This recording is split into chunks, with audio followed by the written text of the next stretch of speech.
Bom, então, olha, nossa aula de hoje é sobre os indígenas brasileiros. Essa aula está sendo gravada, é uma aula para o primeiro ano do ensino médio. Então, vamos lá. A gente já viu, gente, os indígenas pré-colombianos, que são os astecas, os maias e os incas, e a gente já sabe que dessas civilizações, os primeiros foram os olmecas, né? E aí, deixa eu abrir aqui a tela para ficar grande, para ficar melhor para vocês, para mim também. E aí, agora, a gente vai ver, em particular, a civilização pré-cabralina, e a gente vai ver os indígenas nossos até os dias de hoje, que é o que tem lá na apostila da gente, tá bom? Então, vamos lá, introdução.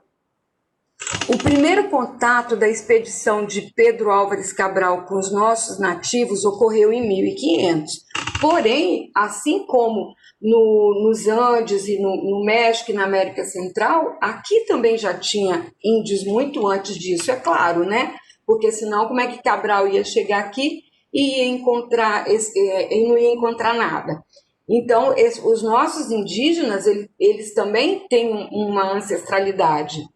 Só que os nossos indígenas, eles não eram iguais aos andinos e os mexicanos. Então, eles não tinham o poder da escrita, como não tem até hoje. Eles têm os códigos de comunicação deles, porém não é uma escrita. Então, a gente não sabe, os dados que a gente tem desse povo aí pré-histórico são só dados que nós temos lá no Nordeste, em pinturas nas paredes, né? Então, são todas informações arqueológicas, a gente não tem nada escrito que possa comprovar o que aconteceu com esse povo. A região viria a ser Cabralha e a população de 1 a 10 milhões de indivíduos aproximadamente em todo o território brasileiro. Então tinha gente pra caramba aqui no Brasil já. A cultura desses povos teve uma constante e acelerada destruição século após século. Isso vocês sabem, a mídia todo dia divulga isso. A gente sabe que nós ainda temos indígenas que não tiveram contatos com o homem branco. Tanto é que, recentemente agora, acho que no meio do ano, um desses grupos matou um indigene... não sei como é que fala isso não. Esse pessoal que trabalha em prol de continuar mantendo esses povos que ainda não tiveram contato com o homem branco afastados, exatamente para eles continuarem na cultura deles, né? Bom, aliás, o massacre do índio aqui no Brasil foi tão ou até mais cruel do que o que se fez com os pré-colombianos, porque aqui, além de fazerem troça com eles, porque se trocavam pedras preciosas, semi-preciosas, por colares de conta, por espelhinho, ainda queriam fazer o quê? Escravizar o índio, né? Se bem que o espanhol também fez isso, mas são duas vertentes diferentes. O aspecto importante dessa arte é que ela representa mais as tradições de sua comunidade do que a personalidade de quem a faz. Então, a arte dos índios aqui no Brasil, ela não vai retratar... Deixa eu soltar o povo que está no lobby, né? A arte que a gente vai estudar a partir de agora do nosso índio, eu esqueci de colocar aqui o aspecto importante, não está aqui, dessa arte, a arte que a gente vai estudar do nosso indígena, do hoje está difícil, hein? Pré-cabralino, é uma arte direcionada para a comunidade, é uma arte, diria para vocês, uma arte usual, ela é uma arte utilitária, tá? A arte indígena é mais que uma arte, já que cada povo produz muito particulares de acordo com a sua convivência, de sua vivência. Então, cada tribo, gente, aqui no Brasil nós temos muitas tribos, cada uma vai fazer a sua arte corporal, a sua arte de cestaria, sua arte plumária, sua arte musical, sua religiosidade, de acordo com as crenças deles, apesar de que quase todos eles a crença é, quase não todos, né, é em função da natureza, porém eles vão fazendo de acordo com o que eles vão necessitando. Então vamos passar para frente. Arte no período pré-cabraliano. Eita, que agora saiu. Desde 1100 a.C., a ilha de Marajó, no Pará, foi habitada por vários povos. Então, o que a gente sabe, assim, a contexto, ou assim, com mais veemência, é que a ilha de Marajó foi o primeiro local habitado pelos nossos índios, tá? Lá, ó, 1100 a.C. As pirâmides do Egito já estavam prontas, tá? Eu sempre gosto de fazer esses parâmetros para a gente saber a evolução do povo também lá na Europa, e na Ásia e na África. Divididos em fases, a fase marajoara foi a quarta, esqueci do aqui, tá? Foi a quarta na sequência de ocupação da ilha. Chegaram na ilha por volta de 400 depois de Cristo. Olha só, mas eles estão, ó, a arte do período cabralino, ela vem bem. Porém, o que se sabe é que lá na ilha, a ocupação mesmo por outros povos, sem ser os que já estavam habitados lá, foi mais ou menos por volta de 400 depois de Cristo. E construíram habitações, cemitérios e locais para cerimônias. Outros povos que possam ter habitado nossas terras foi próximo ao rio Tapajós e o rio Amazonas, conhecida como a cultura de Santarém. Tem até, gente, aqui em relação ao rio Amazonas, a cultura das Amazonas, porque acho que foi Vicente Pinzón, um espanhol, que chegou aqui até antes de Cristóvão Colombo. Ele entrou pelo rio Amazonas, um bom pedaço, e dizem que, reza a lenda, que ele viu mulheres montando cavalos e andando pela margem do rio Amazonas. Por isso que o Amazonas tem esse nome, né? Amazonas são as mulheres que andam a cavalo. Então, já é um resquício de população indígena lá na região do Amazonas. A cultura pré-colombiana do Marajó, porque aqui, ó, cá no comecinho, imagina-se que seria o povo que desceu do México e acabou parando lá na ilha de Marajó, tá? Então, podem ter sido astecas, ou maias ou olmecas.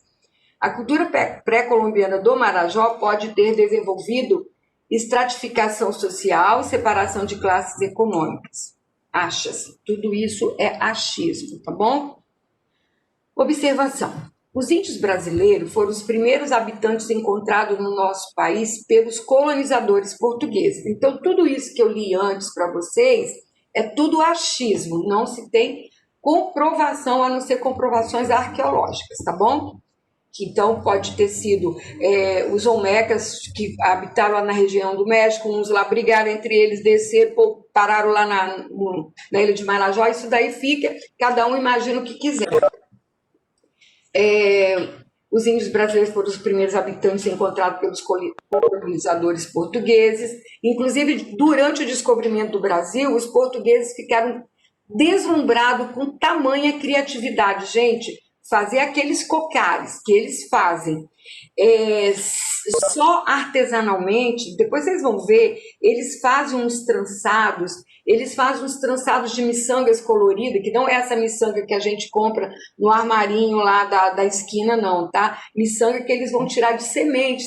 Eles fazem furinho no meio dessas sementes, que hoje, gente, olha, sinceramente, eles são assim, eles são geniais.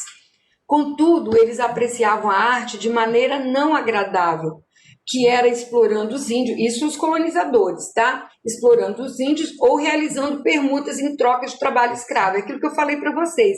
Eles apreciavam tudo que os índios faziam, principalmente a plumária as coisas com pena.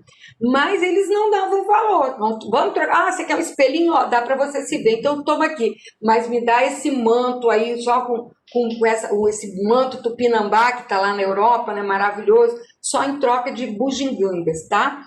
E sem contar que queriam escravizá-lo. Só que o índio é um homem livre, até hoje, né? O índio, muito cá para nós, ele não gosta de trabalho forçado, ele faz aquilo que é para o vivenciamento dele, tá? Apesar de bulas papais, conclusões filosóficas e debates morais de longa memória que denunciavam e condenavam os abusos desde os primeiros tempos da descoberta do Brasil, a cultura indígena possui uma longa história de repressão. Isso vem desde 1500, gente. E por mais que a gente evolua, por mais que a gente tente ajudar, por mais que nós, a geração de vocês e a minha, e a dos meus pais nem tanto, mas a minha geração, a geração dos meus filhos e a geração de vocês, tentem tentar preservar essa cultura indígena, eles já foram muito massacrados, nós já levamos muita doença para eles, nós já ensinamos nossos maus hábitos todos para eles, então a gente acabou dizimando tudo que eles tinham de bom para preservar, ou seja, a ancestralidade dentro de uma própria comuna indígena, a gente já acabou com tudo isso. Então, eles já estão meio que alienados a esse mundo nosso, tá bom? Então, vamos lá. Isso tudo vocês sabem. Então, a gente vai começar agora com a arte. Isso tudo foi introdução para vocês terem ideia de como os índios estavam aqui, o que aconteceu e etc. A cerâmica marajoara, gente, é a cerâmica mais rica que nós temos dentro do contexto indígena, tá? É a mais trabalhada, a mais desenhada. E aí eu volto naquela questão de que parece que isso daqui veio da onde? Lá dos Olmecas, que é a primeira civilização pré-colombiana. Por isso que eu estou falando em Olmecas, tá?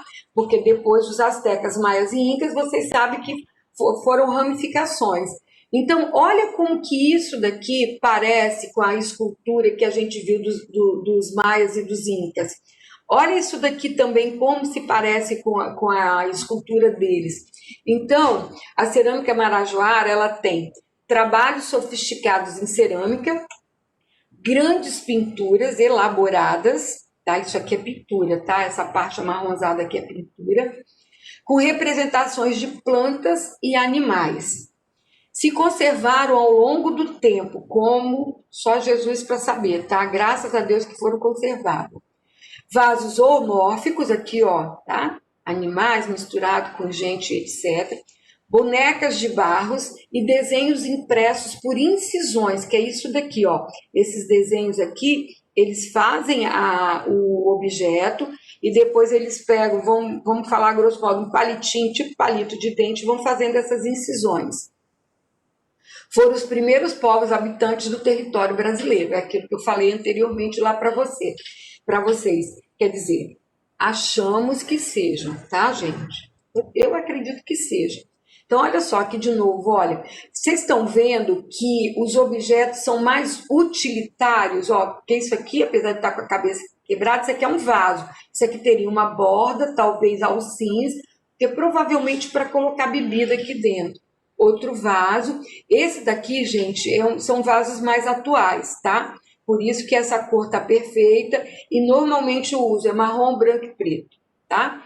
Esses dois aqui não, esses aqui já são peças de museu, esse aqui não, já é uma vasilha mais atual, porque graças a Deus, esse povo lá da ilha de Marajó, eles continuam, eles perpetuaram essa cerâmica. Bom, então vamos lá. Já conhecem a cerâmica marajoara. Olha isso daqui, isso aqui também é peça de museu, tá? Isso aqui provavelmente é um vaso também para água, mas usado já vamos colocar assim, pelo cacique, né? Uma coisa mais trabalhada. Não sei se naquela época lá tinha cacique, mas vamos supor que seria usado pela pessoa lá em cima na cadeia social dos marajoanos. Mas olha só, gente, ó, eu fiz cerâmica na faculdade. É muito difícil você deixar essa coisinha aqui em pé, porque isso aqui primeiro você faz tudo isso no barro cru. Você vai moldar tudo isso no barro cru. E depois você tem que fazer uma queima. Isso daí tem que ir para um forno, aqui no caso deles, para aquelas malocas, né, que se faz, olha, tipo carvoaria, com carvão lá dentro, tem que colocar dentro do forno para queimar. Então, imagina o trabalho disso numa época, gente, a gente está falando de 400 depois de Cristo, tá? É muito tempo. Cabral ainda não tinha chegado aqui. A arte indígena depois da chegada dos portugueses, que é o que tem lá na apostila de vocês sobre os indígenas brasileiros, tá? Eles são divididos em dois grupos, o grupo dos silvícolas, que desenvolveram uma arte comunitária de cerâmica, tecelagem, trançado de cestos e balaios, e praticavam cultura desenvolvida e diversificada. Então, eles plantavam milho, feijão, arroz não, que o arroz chegou depois. Então, milho, feijão, batata, essas coisas que era nativa da terra. E os campineiros, com artefatos comunitários menos diversificados, mas seus cestos e esteiras estão entre os mais cuidadosamente trançados entre os indígenas, com cultura menos complexa, tá? Então, o trançado, principalmente o de esteiras, né, que é onde eles dormiam, é muito comum nos campineiros. Agora, os silvícolas não, esses silvícolas aqui são os bambambam. Tanto um grupo quanto o outro contam com uma ampla variedade de elementos naturais como matéria-prima para seus objetos. Madeira, cortiça. Vocês sabem que a cortiça é uma árvore, né, gente? É o caule de uma árvore. Então, por isso que aqui eles tinham com facilidade. A cortiça não é fabricação industrializada, não. Fibras, palmas, palhas, cipós, conchas, garras de animais e belíssimas plumas das aves mais diversas. Então, para o indígena fazer o artesanato que ele tem domínio aqui, o nosso, é porque a diversidade aqui era muito grande. Então, eles tinham de onde tirar muita coisa.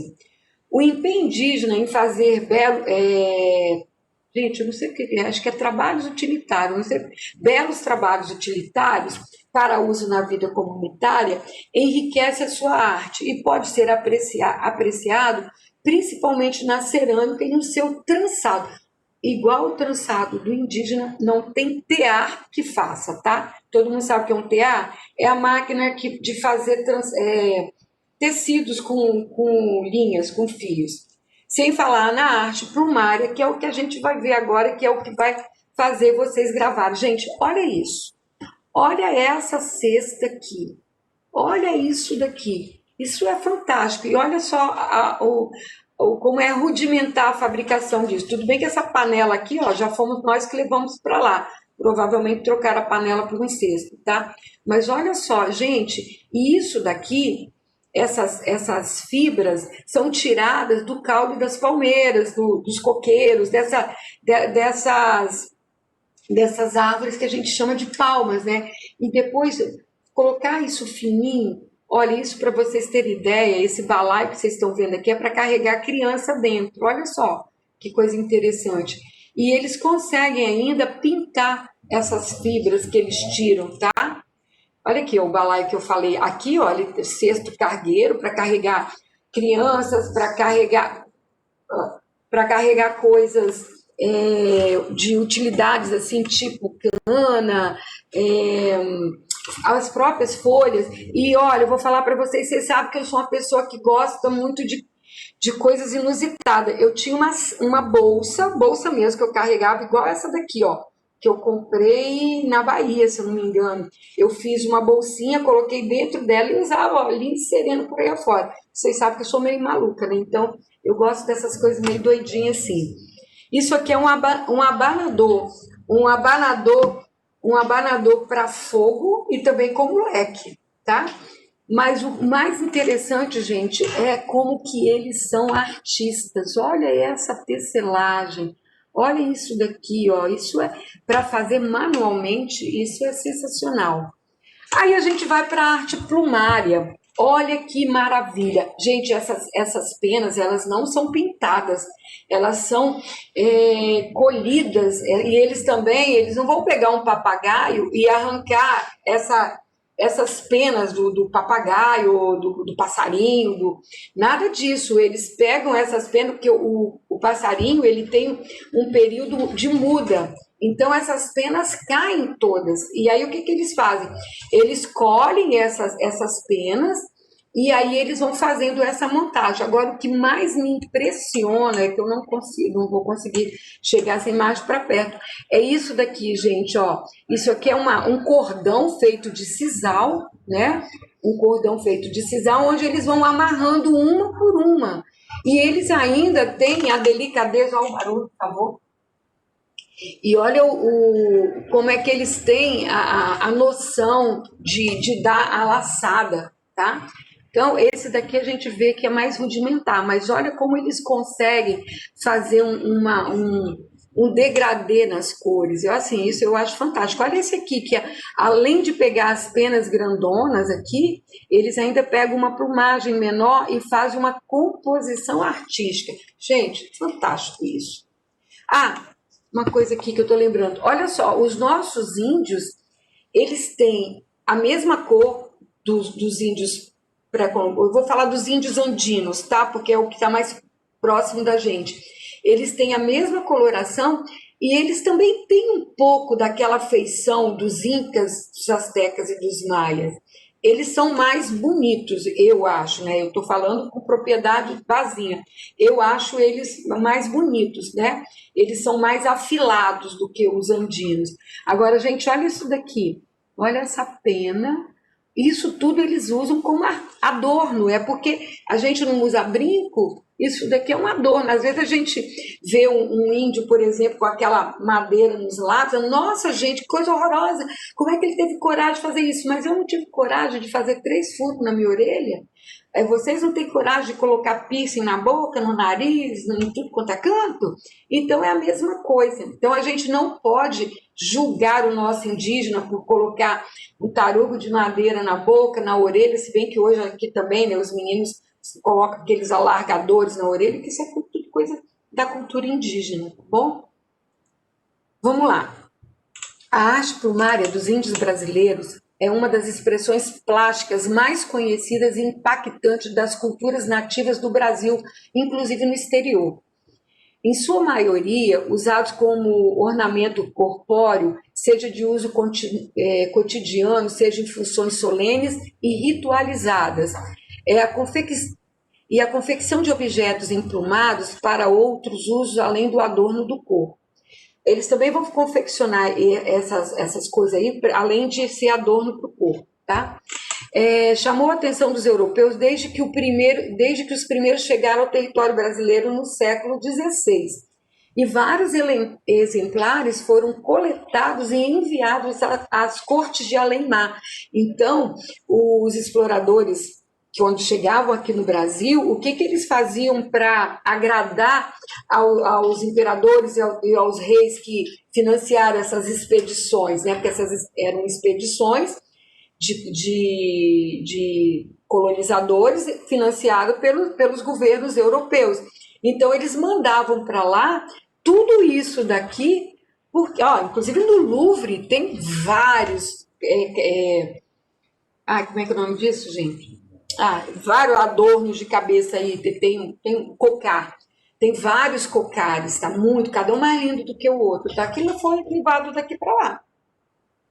Mas, acima de tudo, eram na época apresentados à Europa como troféus da conquista americana e como produto estranhamente atraente dos povos bárbaros. É o que eu falei anteriormente. Então, eles chegavam aqui, mandavam para lá um troféu, hoje valiosíssimo, porque o governo que tem um cocar desse aí, e isso aqui está na casa de milhões, tá? E é um troféu. Primeiro, que é histórico, porque é muito antigo, né? E segundo, porque só essa coloração e saber que isso aí é de aves, assim, são fantásticos. Aí temos mais aqui, ó. Olha isso daqui, gente, isso é lindíssimo. Esses aqui já são mais atuais, tá? Então já tem um pouquinho de tecnologia nisso daqui, tá? Mas isso aqui não, isso daqui não. E engraçado, gente, que isso daqui é sisal, e é sisal pintado, tá? Isso aqui já não é mais pena. Aqui não, aqui é plumário, aqui também. Mas então essa beleza é grandiosa, é muito legal. Vamos lá. Agora, a pintura corporal.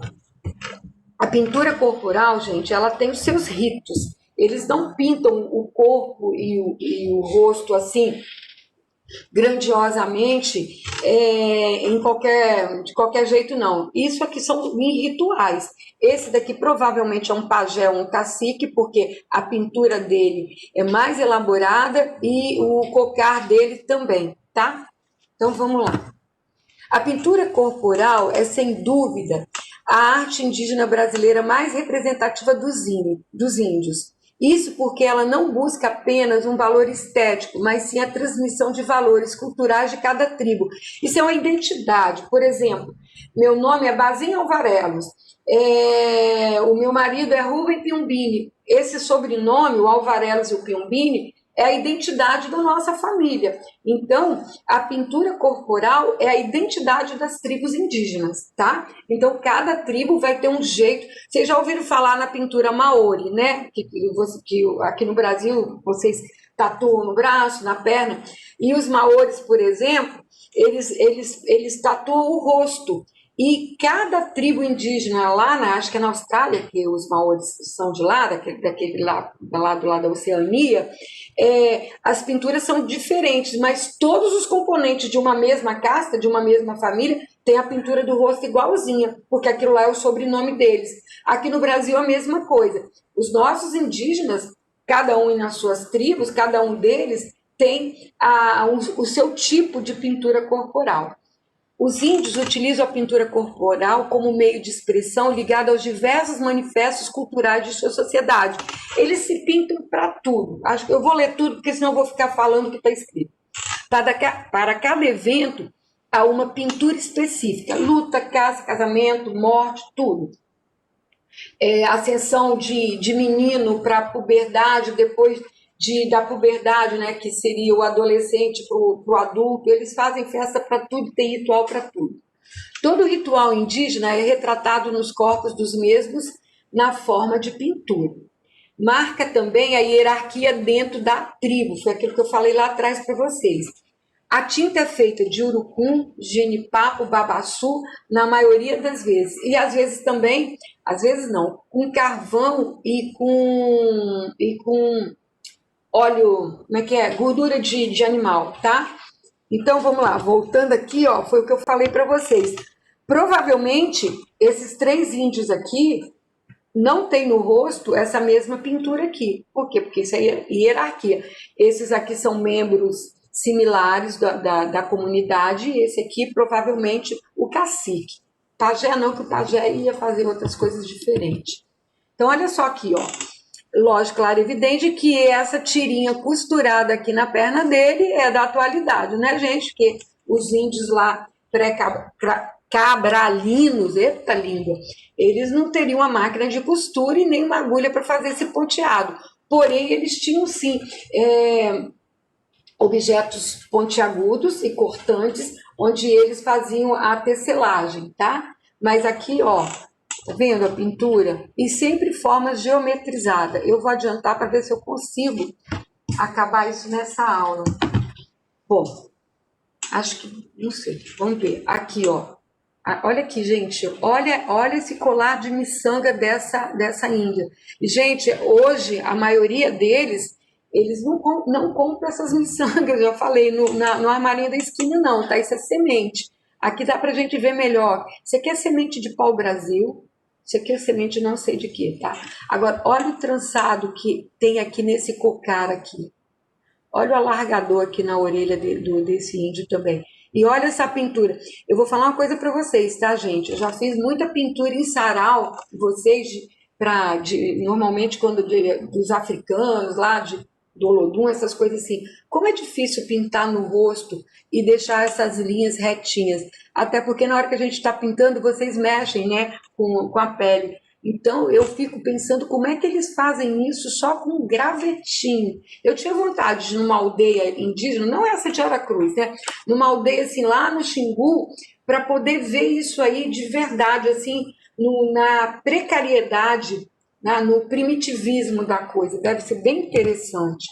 Aqui, gente, olha os mantos tupinambás, coisa mais linda. Um desses pegou fogo quando o museu da Quinta da Boa Vista pegou fogo. Um deles, a maioria, graças a Deus, olha como que Deus é bom, a maioria da arte plumária dos indígenas brasileiros que ficavam expostos lá no Museu da Quinta da Boa Vista, vocês lembram, né? Acho que tem 3 anos, ou 3 ou 4 anos que o museu pegou fogo. O que tinha lá, o fogo acabou com tudo, mas A maioria tinha saído para uma exposição itinerante em Brasília. Por que uma exposição itinerante? Quando você pega as coisas de dentro do museu, né, os objetos de uma determinada ala do museu, e leva para expor em outro lugar. E graças a Deus, esse daqui foram salvos. Esse que vocês estão vendo aqui, ó, isso está no museu na Noruega. Esse é antigo, né, da época de Cabral, e foi mandado para lá de presente para o rei da Noruega. Então esse aqui está lá, no Museu de Oslo, tá? Mas esses dois aqui não, são nossos. Olha isso daqui, gente, que coisinha mais linda. Eu acho que isso aqui se enfia na cabeça, porque isso é um manto, né? Fica aqui para trás. Então, provavelmente a cabeça fica aqui, isso aqui serve como se fosse uma coroa ou um cocá, não sei. E isso daqui é a parte de trás. Mas olha como que é lindo. Olha isso daqui, gente. Isso é perfeito. E o pior, gente, que isso é amarrado um a um até chegar lá embaixo. Então, olha o trançado que tem por trás disso também. Que coisa sensacional. Vamos embora. Ó, manto Tupinambá de Pernambuco. Ah, gente, desculpa, ó, errei. Não é esse aqui não, tá? Porque é diferente, ó, tá vendo? Então, esse daqui... Mas esse daqui também não é nosso, não. Mas não é o que tá na Noruega. Errei, mas acertei. Ele está no Museu da Dinamarca, eu falei também Oslo e é Copenhague, tá? Oslo é na Noruega. Agora eu lembrei. Isso aqui, ó, tá na Noruega, em Oslo. Sabia que eu era doida, mas nem tanto. Tá no Museu... não posso falar muita besteira não, que ela está sendo gravada também, né? No Museu Nacional da Dinamarca, em Copenhague. Foi confeccionado pelos índios Tupinambá no século XVII para uso dos pajés. Esse manto tem significado sagrado, mede 1,20 m de comprimento, traçado com fibras naturais e penas de guará. Vocês sabem que o guará é uma árvore que tem a penugem toda vermelhinha, porque ele come uns bichinhos vermelhos, tá? Ave de plumagem vermelha do litoral norte brasileiro. Aqui em Guarapari também tinha guará, por isso que é Guarapari. Foi levado para a Dinamarca por Maurício de Nassau durante a ocupação holandesa no nordeste do Brasil no século XVII, doado ao rei da Dinamarca, tá? Vamos lá. Música e dança. A dança é outro tipo de arte indígena brasileira. Então, a dança também é uma arte, vocês sabem disso. Isso porque os índios realizam a dança para quase tudo, igual a pintura, tá? Desde celebração de uma colheita até fazer homenagens para pessoas mortas. As danças indígenas mais conhecidas são o toré, que está relacionada à união entre os índios da região nordeste do país, mas a cultura de outros povos indígenas. Então, é do Nordeste, mas com outros também, associado a dois grupos. E o carube, que tem a finalidade de homenagear pessoas mortas. A música indígena brasileira é parte do vasto universo cultural, sendo uma das atividades culturais mais importantes na socialização das tribos. A música dos índios brasileiros é uniforme e de grande variedade, tornando impossível um detalhamento extenso no seu escopo. Então é difícil a gente cantar uma música indígena para vocês, porque elas variam e elas têm sempre o mesmo compasso. Eu não entendo muito de música não, mas vocês que entendem de música, ela repete o tempo inteiro, tum, tum, tum, tum, tum, tum, tá? A maioria dos povos indígenas associa sua música ao universo transcendente e mágico, sendo empregado em todos os rituais religiosos. Inclusive, está escrito aqui embaixo, eu ia falar, mas está escrito. A criação de novas músicas se deve aos pajés, que as intuem em seus transes, onde estabelecem contato com deuses e ancestrais, ou a guerreiros mais distintos da aldeia que sonham com elas. Então, eles também têm os compositores das músicas deles. Não é assim qualquer um chega lá e começa... Auê, auê, auê. Não, nada disso. Os pajés tomam lá os unguentos deles, né? Tomam os chazinhos deles, e aí eles ficam assim meio down, e aí eles começam a compor a música. E deve ter alguém do lado ouvindo para poder memorizar, né, gente? Então, as músicas elas vão acontecer em transes, ou quando os guerreiros dormem, né, que é a nata mais abaixo do cacique, do pajé, vem os guerreiros. Então, a nata lá da sociedade indígena, aí o que, que acontece? Eles sonham com essas músicas e eles vão fazendo as músicas. Tem umas músicas que são até legais, assim, eu estava ouvindo algumas, né, quando eu estava pesquisando, mas assim, é meio enjoativo, né, gente? Só é bom lá para eles lá que estão dançando, mas nós também temos músicas bastante enjoativas, né? Mas é por causa da batida. Aí a gente tem aí alguns instrumentos. Nós temos também a flauta aqui, ó, tipo a flauta andina, tá?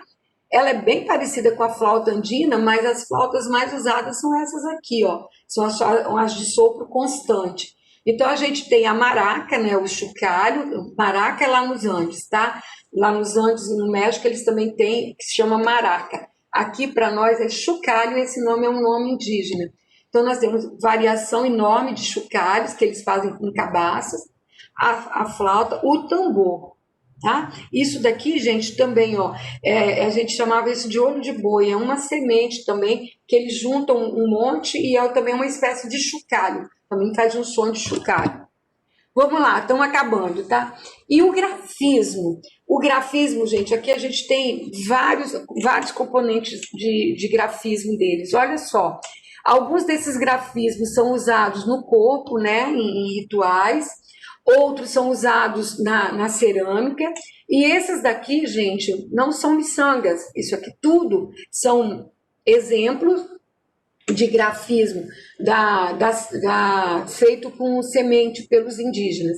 Isso aqui já é um tecido, isso aqui já é uma alusão ao grafismo, isso aqui eu peguei de uma tecelagem, né, com ideia no grafismo dos índios, isso aqui também. Olha, esse daqui já é uma coisa muito mais bem feita, né? E isso daqui que para mim é o mais importante, que é o grafismo das cestarias deles. Então, acho assim, sensacional. E a nossa aula acaba por aqui. Eu vou desligar o gravador, então eu vou parar a nossa gravação